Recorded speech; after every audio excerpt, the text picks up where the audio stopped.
दैत्य गुरु शुक्राचार्य आश्रम में शुक्राचार्य व देवर्षि नारद के मध्य मित्रता पूर्ण वार्तालाप सुनकर क्रोधित महासुर स्वर्ग पर आक्रमण की घोषणा करता है। देवगुरु बृहस्पति पर षड्यंत्र का आरोप लगाते हुए देवराज इंद्र भी दैत्यों से मित्रता का प्रस्ताव अस्वीकार कर देते हैं। जो सदैव आपके हित के लिए चिंतित रहते हैं। गुरुदेव ने मुझसे कुछ नहीं कहा। मैं स्वयं ही आपसे कह रही हूँ कि मुझे भेजकर आप स्वर्ग की चिंता से मुक्त हो जाइए। पुत्री जयंती, कह दिया ना नहीं। हम तुम्हें शत्रु के पास जाने की अनुमति कदापि नहीं देंगे। देवगुरु, क्या आप मेरी दुविधा को समझ पा रहे हैं? दुविधा? कैसी दुविधा? मेरी अंतरात्मा मुझे दैत्य गुरु के पास जाने के लिए कह रही है, किंतु पिताश्री इसके विरुद्ध हैं। आप ही बताइए देवगुरु, मुझे क्या करना उचित होगा? पुत्री, प्रत्येक आत्मा में शिवांश होता है, अतः आत्मा का निर्देश स्वीकार करना ही उचित होता है। मैं भविष्य दृष्टा तो नहीं, किंतु इतना निश्चित कह सकता हूं कि शिव इच्छा से तुम्हारा संबंध दैत्य गुरु शुक्राचार्य के साथ ही होगा। इसके अधिक मैं कुछ नहीं कह सकता।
शुक्राचार्य ने हमारे आदेश का सम्मान करते हुए धूम्रतप आरंभ कर दिया।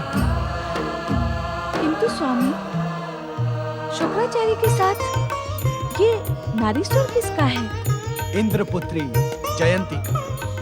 जयंती का? हाँ देवी, देवराज पुत्री अपनी अंतरात्मा के स्वर का सम्मान एवं निर्देश पाकर शुक्राचार्य के पास पहुंच गई। स्वामी, इस आश्चर्यजनक घटना का परिणाम क्या होगा? अब तो परिणाम जयंती के लिए मंगलकारी ही है। अर्थात? जयंती दैत्य गुरु का धूम्रतप खंडित कर देवताओं के कल्याण का उद्देश्य लेकर ही शुक्राचार्य के पास गई। तप खंडन? सामूहिक तपस्या के स्वर स्पष्ट सुनाई पड़ रहे हैं स्वामी। हाँ देवी, धूम्रतप को समर्पित शुक्राचार्य की एकनिष्ठ तपस्या को देख जयंती ने शुक्राचार्य के साथ जीवन भर निर्वाह करने का निश्चय किया है। नारायण नारायण। अर्थात अब देव दानव के मध्य संघर्ष की भावना समाप्त होकर नवीन संबंधों का प्रारंभ होगा। ये तो बहुत ही शुभ समाचार है भोलेनाथ। मुझे क्षमा करना, जिज्ञासा के वश मैं कुछ। नारद, तुम अपनी जिज्ञासा को लेकर सदैव क्षम्य ही हो। इस समय तुमने कैलाश आकर उचित ही किया। हमें तुम्हारे आगमन की ही प्रतीक्षा थी। भोलेनाथ, अपनी त्रुटि पर आपकी कृपा पाकर नारद धन्य हुआ। जय शिव शंकर। जय जय शिव शंकर। तो क्या प्रभु मेरा कथन सत्य था?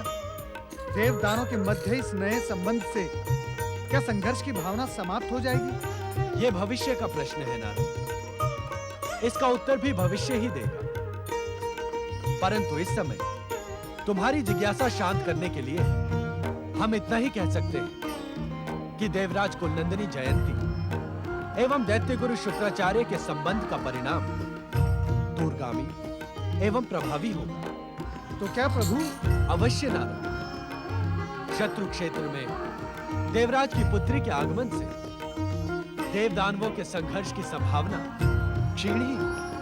जय जय शिव शंकर। जय जय शिव शंकर।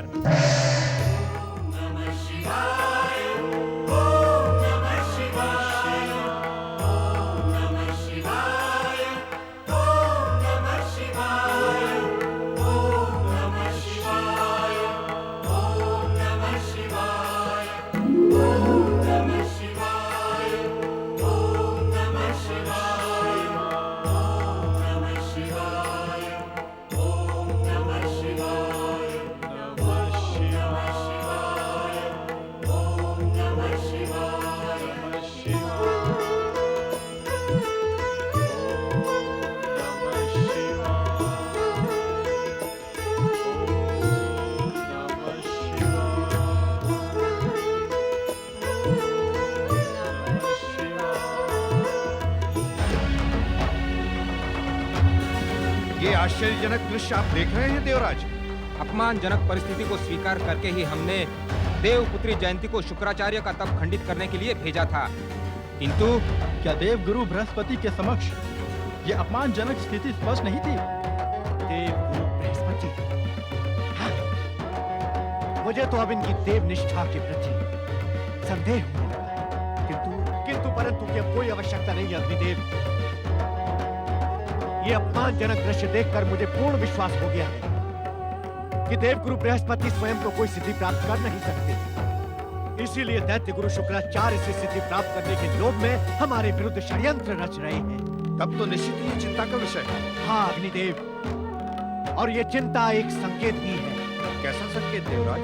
यही कि भविष्य में हमें देवगुरु बृहस्पति पर आश्रित ना होकर अपने बाहुबल पर विश्वास करना होगा, अपने बाहुबल पर।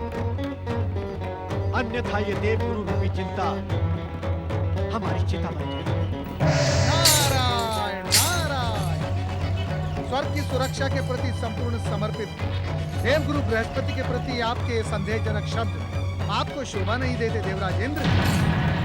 अपनी शक्ति पर विश्वास करने के विरुद्ध में मैं नहीं, परंतु व्यर्थ की चिंता करना उचित नहीं है। देवराज, तो क्या ये चिंता का विषय नहीं है? नहीं देवराज इंद्र, नहीं। जहाँ युद्ध की संभावना समाप्त हो रही हो, वहाँ चिंता का क्या स्थान है? स्वयं देवादिदेव भगवान भोलेनाथ ने कहा है कि इस घटना का परिणाम शुभ ही होगा।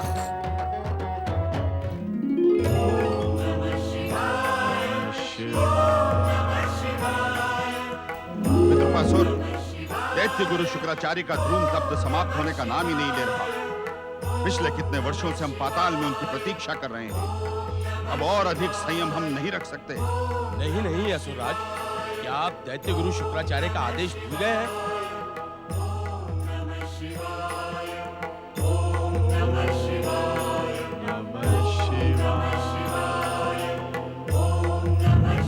मित्रपासुर, जो हम देख रहे हैं क्या वो तुम भी देख रहे हो? हाँ सूरज, देख तो मैं भी रहा हूँ। ये कन्या कौन है?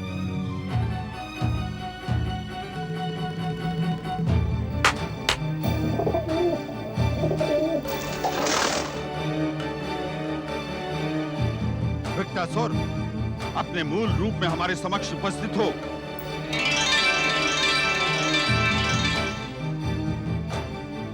विक्टासुर, आज्ञा असुरराज। हमने तुम्हें दैत्य गुरु शुक्राचार्य के आश्रम के गुप्तचरी के लिए यहाँ नियुक्त किया था। क्या तुम नहीं जानते ये सुंदरी कौन है? जानता हूँ असुरराज, ये सुंदरी देवताओं के राजा इंद्र की पुत्री जयंती है।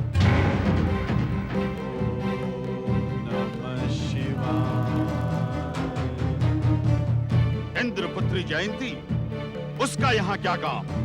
ये तो मैं नहीं जानता, किंतु दैत्य गुरु के धूम तप प्रारंभ होने के कुछ वर्षों के बाद से ही ये निरंतर उनके साथ उन्हीं की तरह तप कर रही है। ये सूचना मुझ तक क्यों नहीं पहुंचाई गई? क्षमा असुरराज, इस सुंदरी की उपस्थिति से मुझे किसी भी प्रकार दैत्य शक्ति और दैत्य गुरु की हानि की संभावना दिखाई नहीं पड़ी, इसीलिए। मूर्ख! ये सुंदरी कहीं दैत्य गुरु शुक्राचार्य के तप को खंडित तो नहीं कर रही?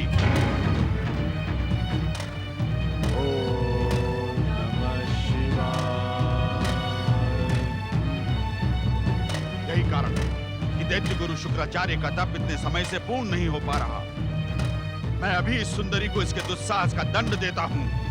उसके पश्चात तुम मेरे क्रोध के भागी बनोगे। संदेश न भिजवाकर तुमने असुर जाति को इतनी प्रतीक्षा करवाई विक्टासुर। खैर सूरज, इस सुंदरी की हत्या से पूर्व एक बार उचित अनुचित का विचार अवश्य कर ले। हत्या में कैसा विचार? स्मरण करें असुरराज, एक बार दैत्य गुरु शुक्राचार्य ने कहा था, यह आश्रम एक ऐसा क्षेत्र है जहां शिव कृपा से कोई जीव मृत्यु को प्राप्त नहीं होता। हाँ असुरराज, और ये सुंदरी तो वैसे भी शिव का अखंड तप दैत्य गुरु के साथ ही कर रही है। तप खंडित करने वाली अनेक सुंदरियों को मैंने देखा है, वो स्वयं बैठकर तप नहीं करती हैं सूरराज। संभवतः तुम ठीक कह रहे हो विक्टासुर, किंतु ध्यान रहे भविष्य में घटने वाली हर घटना की सूचना मुझ तक पहुंचती रहे। जो आज्ञा असुरराज।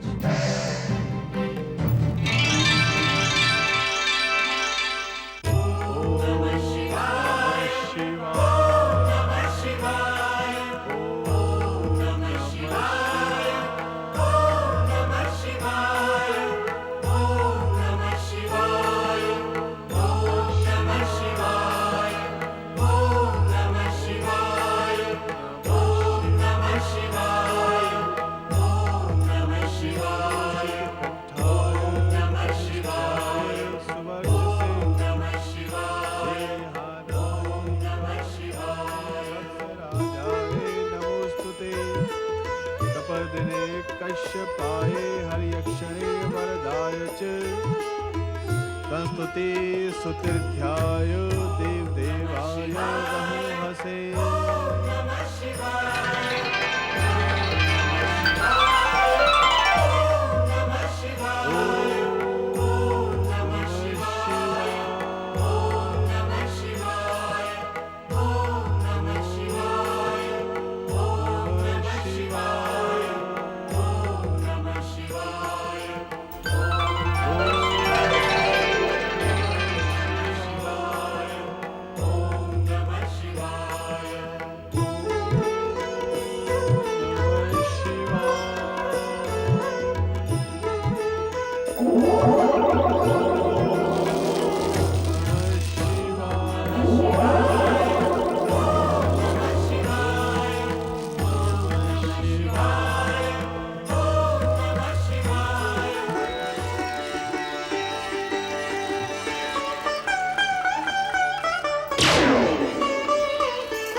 भोलेनाथ, भोलेनाथ, प्रणाम प्रभु।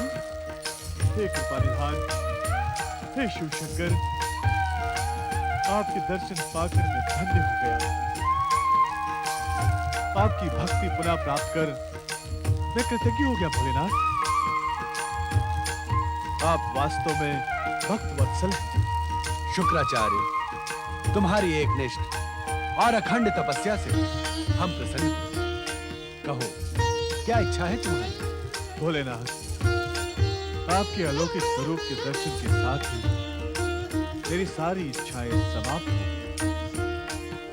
भोलेनाथ, अब आप मुझे अपनी अमिट भक्ति प्रदान कीजिए। तुम्हारे तर्क संगत उत्तर से हम प्रसन्न हुए शुक्राचार्य।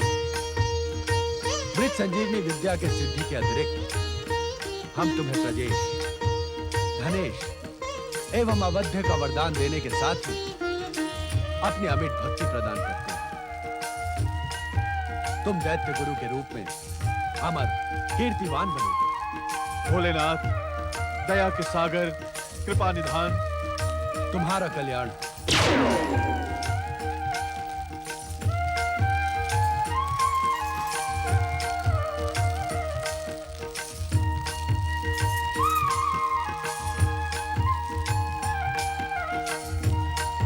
ओम नमः शिवाय।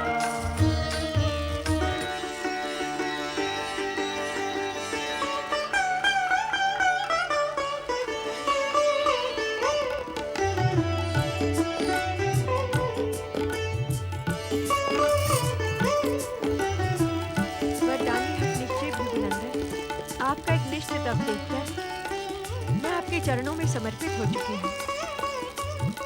मुझे आपके चरणों की दासी बनने का सौभाग्य प्रदान कीजिए। सुमुख, तुम्हारी समर्पण भावना से मैं प्रसन्न हूं। वैसी क्षण अग्नि के सम्मुख तुम्हें अपनी धर्मपत्नी स्वीकार करता हूं।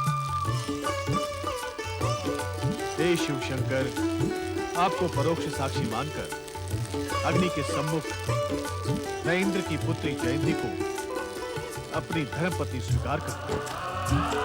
हे शिव शंकर, दैत्य गुरु शुक्राचार्य को मैं इंद्र पुत्री जयंती अपने मन, वचन और कर्म से अपने पति के रूप में स्वीकार करती हूँ। हमें आशीर्वाद दें परमेश्वर।